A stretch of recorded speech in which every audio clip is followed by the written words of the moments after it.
solo un grido mi hanno detto. Poi s'è persa nell'aurora. Dov'era lei a quell'ora? Dove ero io a quell'ora? Io tornavo dal lavoro come tutte le mattine, solo con i miei pensieri,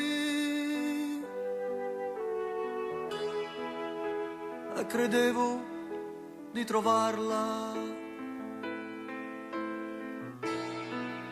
nel suo letto come sempre. Cosa ha fatto lei allora? Cosa ho fatto io allora? Ho creduto di impazzire. C'era tanta confusione, tanta gente che chiedeva.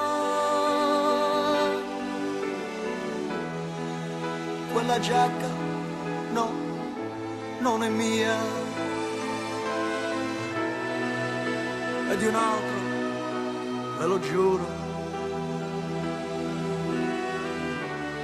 Io non ne sapevo niente.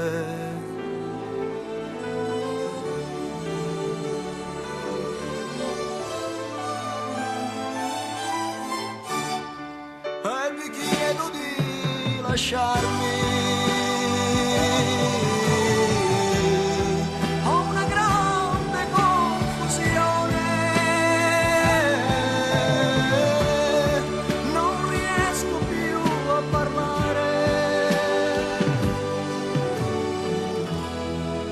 Lei può andare, mi hanno detto.